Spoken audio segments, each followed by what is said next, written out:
그래서 하나님이 하나님 되심을 증거하고 나타내기를 원하셔서 이스라엘이라고 하는 나라와 백성들을 택하시고 그들에게 여러 가지의 제도들 중에 절기라고 하는 제도를 허락하셨는데요. 이 절기를 이스라엘 백성들이 하나님 앞에 지키는 이유는 하나님께서 명하신 것이기 때문에 이 절기를 지키는 것인데, 하나님께서는 이 절기를 지키도록 명하시면서 너희들을 나에게 보이라고 명령하셨기에 이스라엘 백성들은 이 절기를 지키기 위해서는 예루살렘에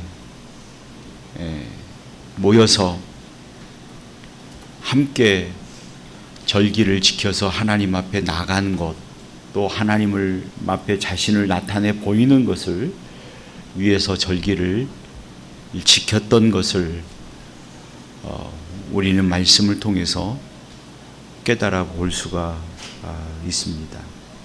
그런 관점에서 우리가 지난주에 맥추절로 하나님께 영광을 돌렸는데요. 이 맥추절은 때로는 오순절이라고 이야기하기도 하는 절기죠.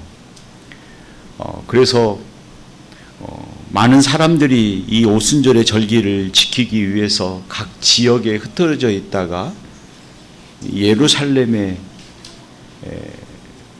모였고, 그 모여서 하나님 앞에 절기를 지킴에 그때에 부활의 첫 열매가 되시는 예수님께서 죽음에서 부활하시고 난 후에 제자들에게나 또 많은 사람들에게 이 땅에 40일 동안 계시면서 자신이 부활하셨음을 보여주시고 하나님의 나라에 대해서 하나하나 말씀하셨던 것을 우리는 말씀을 통해서 기억하게 됩니다. 그리고 하나님께서, 주님께서 승천하실 때에 제자들과 사람들에게 약속해 주시기를, 당신이 올라가시면, 하늘로 가시면 당신은 떠나지만 우리와 늘 함께 우리를 지키고 깨닫게 하고 우리를 알게 하는 그러한 지혜의 영을 보내주실 것을 약속해 주셨는데, 그것이 바로 성령이심을 말씀하고 있음을 우리에게 보여주고 계시는 거죠.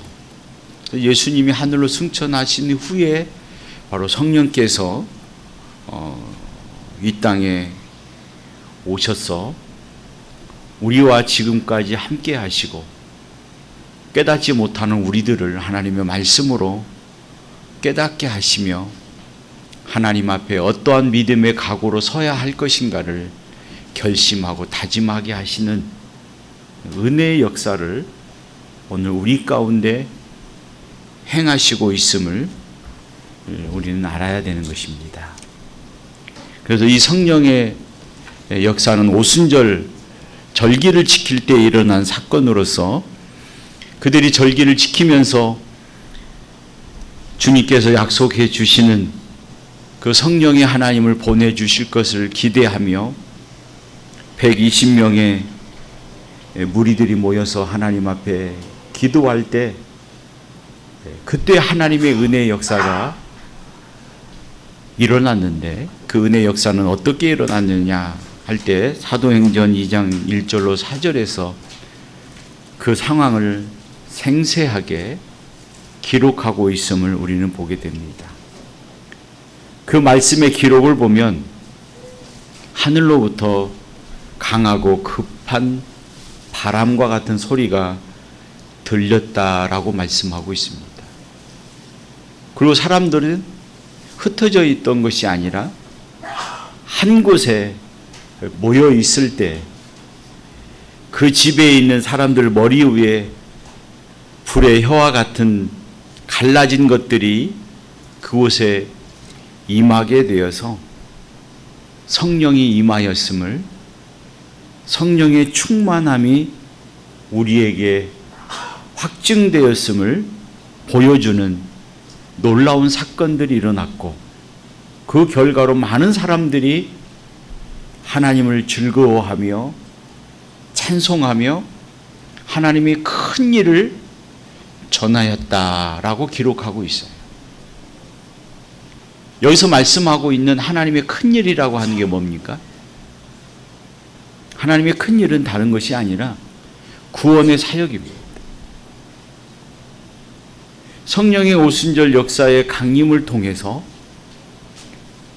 성령의 역사가 우리 안에 임하였다고 하는 사실의 증거의 확증으로 나타난 것이 바로 방언을 통해서 하나님의 큰 일을 찬송하고 전하는 일이었음을 우리는 보게 되죠. 많은 사람들은 이 구절을 가지고 방언이 기도다, 그렇게 이야기하신 분도 있습니다. 그러나 헬라어 원어상 보면 기도라고 말하고 있지 않고 이 헬라어를 영어로 번역해 보면 language라고 이야기하고 있습니다. 언어로 이야기하고 있습니다. 그래서 학자마다 기도다, 언어다라고 이야기하는 부분들이 다양하게 다르게 해석되어 있습니다. 성경의 문맥상을 보면 하나님의 큰 일이라고 할 때에는 바로 구원과 관련해서 말씀하고 있는 것이기 때문에 그들이 방언으로 하나님의 큰 일을 정하였다는 것은 기도했다는 말이 아니라 복음을 전하기 시작했다라고 해석하는 것이 합당한 일입니다. 그동안은 이 복음에 대해서 그렇게 분명하게 선포되지 않았지만 예수 그리스도가 하나님이시고 참 사람으로 이 땅에 오셔서 우리의 죄를 담당하시고 죽으셨다가 사흘 만에 다시 부활하시고 하늘로 승천하신 그 사건을 증거하기 시작했던 거죠. 그럴 때 그 지역에 모였던 많은 사람들이 그 이야기를 듣고 각자 이야기합니다. 저 사람들은 갈릴리 사람이 아니냐, 그런데 어떻게 우리 지역의 이야기를 할 수 있느냐 하고 그들은 의문을 가졌던 것을 우리는 사도행전의 말씀을 통해서 보게 됩니다. 그래서 그것을 유추해 보면 하나님의 큰 일이라고 하는 것은 구원의 일이고, 방언을 말했다고 할 때에는 복음을 증거하는 수단으로 많은 각 지역의 사람들이 언어가 혼잡되어졌을 때, 이게 바벨론 사건을 통해서 언어가 혼잡이 되어서 서로 교통할 수가 없었지 않았습니까? 그럴 때 이것을 하나로 모으기 위해서 성령의 역사가 임하고, 그들은 그 성령의 역사에 임한 언어로 사용했을 때 각 지역의 사람들이 자기의 지역의 말을 알아듣고 감동하고 회개하고, 그들을 가리켜 술에 취한 사람이라고 비유해서 빗대었던 말했던 것들을 우리는 보게 되는 것을 말씀을 통해서 깨닫게 되어지는 것을 우리는 분명히 성경의 모습을 통해서 알게 되는 것입니다. 그래서 그 일로 인해서 많은 사람들이 회개하는 역사가 일어나기 시작했고, 또 성령으로 세례를 받기를 원하는 사람들이 있어서 세례를 받기를 원하였는데, 이때 하나님의 은혜는 어떤 특정한 사람들에게만 주어졌던 것이 아니라 유대인에게나 헬라인에게나 이방인의 모두에게 공평하게 하나님의 은혜가 주어졌다는 사실들을 말씀하고 있는 거죠. 그래서 오순절의 성령의 역사는 차별된 역사가 아니고 모든 사람들에게 즐거움을 주는, 아름다움을 전하는, 또 모든 사람들에게 함께 하나님의 은혜를 전하는 그러한 사역을 끼쳐주는 놀라운 역사였다는 사실들을 말씀을 통해서 깨닫게 되는 것입니다.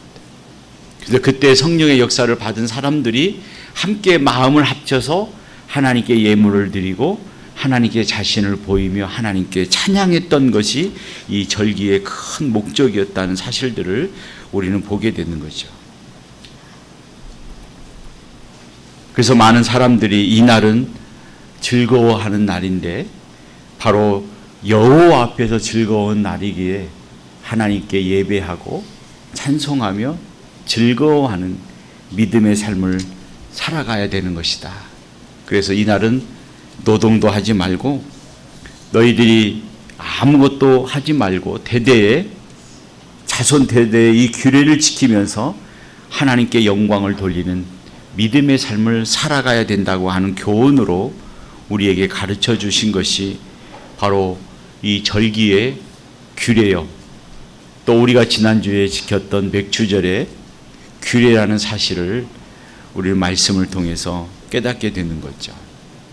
그래서 우리가 절기를 말할 때 롯과 보아스의 가정의 예를 들어서 아름다움을 증거했는데 이 보아스는 항상 이런 마음과 정신을 가지고 이방인들을 도왔고 또 젊은 과부나 가난한 사람들을 도왔던 것을 우리는 말씀을 통해서 깨닫게 되는 거죠. 이와 같이 우리 교회도 역시 마찬가지로 남을 도울 때나 선교할 때 또 남을 섬기는 일을 할 때 항상 여호와 앞에 같이 즐거워하며 기뻐한다는 믿음의 정신을 가지고 해야 된다는 사실들을 이 규례를 통해서 우리에게 가르쳐주고 있는 모습들을 오늘 말씀을 통해서 깨닫게 되는 것입니다.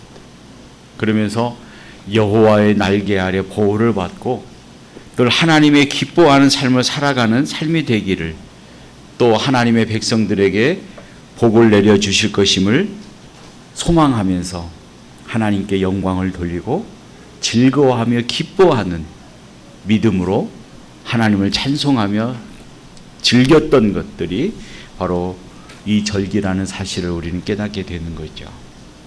그러면 우리가 즐거워한다는 것은 어떤 모습으로 즐거워할 수 있겠는가 할 때는 우리가 즐거워할 수 있는 것이 뭐겠어요? 하나님께서 나에게 복 주심으로 즐거워하겠습니까?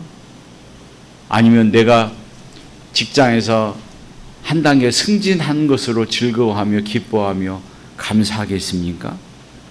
우리가 즐거워한다는 것은 나의 유익 때문에 즐거워한다는 것이 아니라 나로 인하여 하나님의 영광을 받으신다는 점에 있어서 기뻐하고 즐거워하는 삶을 살아가야 된다는 거죠. 오늘 예배를 드릴 때도 역시 마찬가지로 내 자신의 행복과 즐거움과 이게 예배를 드림을 통해서 일주일간 나를 하나님께서 보호해 주시겠지라고 하는 부정적인 마음으로 하는 것이 아니라 하나님께 영광 돌리는 예배가 되어야 된다는 거예요.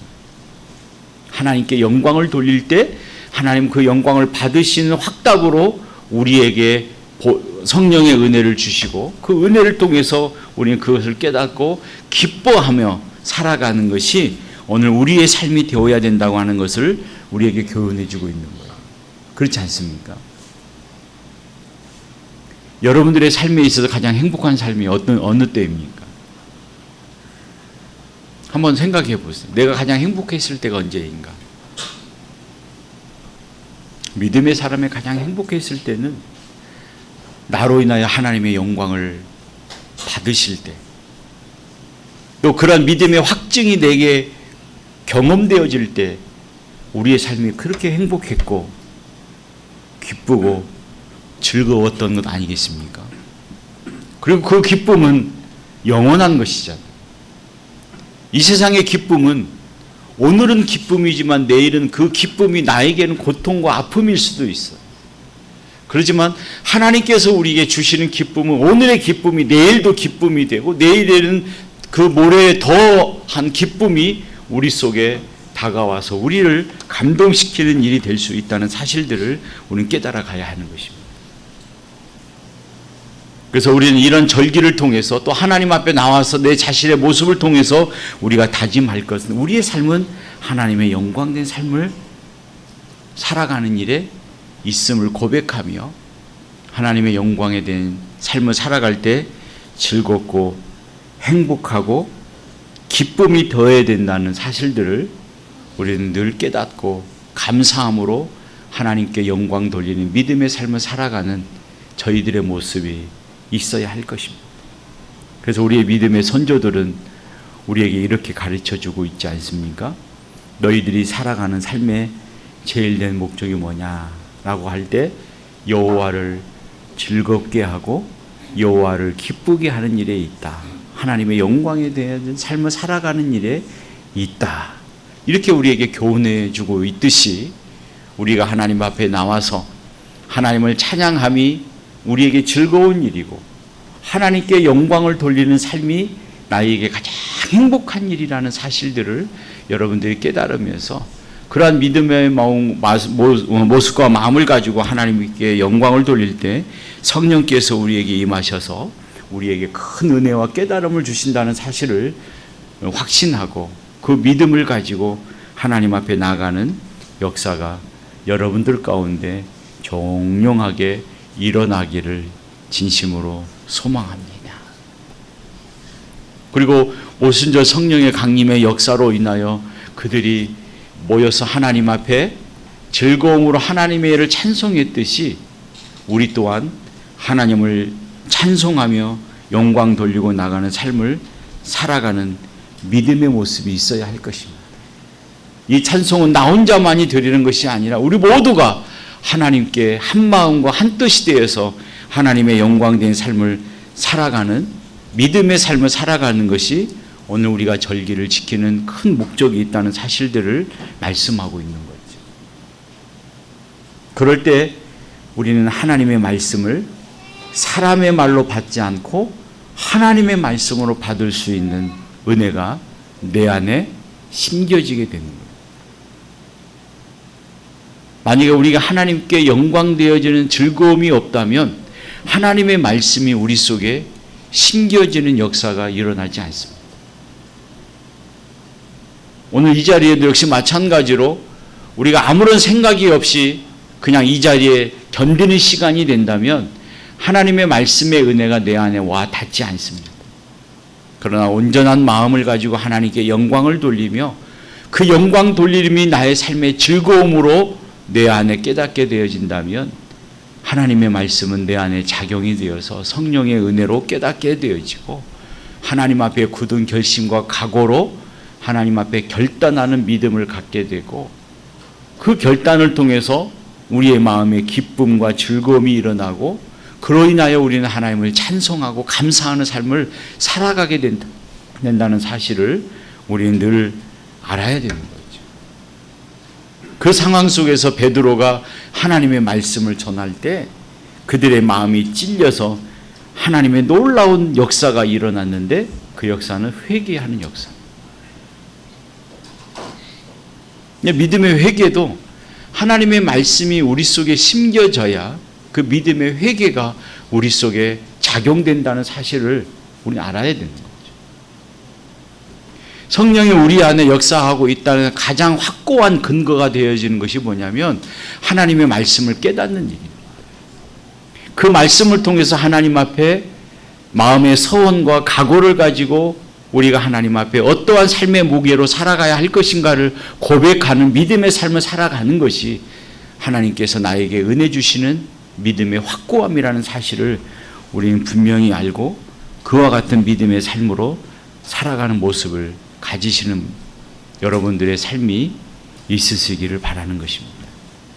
그럴 때 우리 늘 주님 앞에 두렵고 떨리는 마음을 가지게 되는 것이고 또한 담대한 마음을 가지고 복음을 전하게 되는 것이고 죽으면 죽으리라 하는 일사의 각오를 가지고 헌신의 삶을 살아갈 수가 있는 것임을 우리는 알아야 됩니다. 그래서 우리가 주를 위해서 고난받는 것이 얼마나 기쁜 일인지 우리가 하나님의 영광에 의한 삶을 통해서 우리가 아픔을 당하는 것이 얼마나 행복하고 아름다운 일인지를 우리가 깨닫게 된다는 사실을 알아야 될 것입니다. 그래서 오늘 본문에는 그런 믿음의 역사를 이루는 사람들이 그러한 하나님의 성령의 역사에 감동을 받은 사람들이 행했던 것이 뭐냐 할 때 오늘 본문에서 결론적으로 말씀하고 있습니다.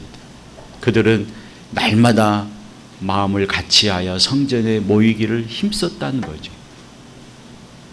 그뿐만 아니라 집에서 떡을 떼며 기쁨과 순전함으로 음식을 먹고 나누었다라고 말씀합니다. 그리고 마지막으로 하나님을 찬미하며 또 온 백성에게 칭송을 받으니 주께서 구원받는 사람을 날마다 더하게 하시느니라 말씀합니다.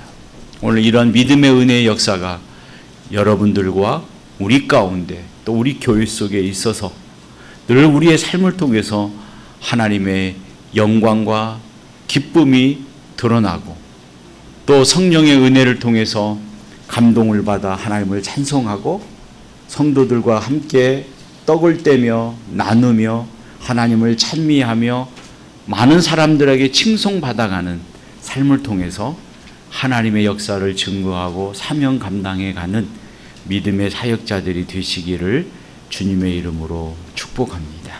같이 기도하겠습니다. 거룩하시고 자비로우신 아버지 하나님, 오늘 또 귀한 믿음의 역사를 통해서 하나님의 은혜를 누리게 하시고 그 은혜를 통해서 하나님의 영광에 합당한 삶을 살아가기를 소망하며 다짐하고 결단할 수 있는 믿음을 갖게 하시며 그 은혜로 하나님의 말씀을 받아 감동을 받고 하나님을 찬미하며 성도들과 함께 나누며 같이 찬미하고 많은 사람들로 하여금 칭송받아가는 일에 전진하며 살아갈 것을 다짐하는 믿음의 각오를 갖게 하심을 진심으로 감사를 드립니다. 오늘 우리의 삶 속에서 하나님의 영광이 드러나는 삶이 되게 하시고 우리의 입술로 하나님을 찬미하며 우리의 생활로 하나님이 하나님 되심을 증거하는 삶을 살아감을 통해서 이 땅 위에 하나님의 나라를 확장시켜 나가는 일에 귀하고 아름다운 도구로 쓰임바 되어지는 믿음의 도구들이 될 수 있도록 은혜 나려주시기를 간절히 소망하며 예수님의 이름으로 감사하며 기도 올리옵나이다. 아멘.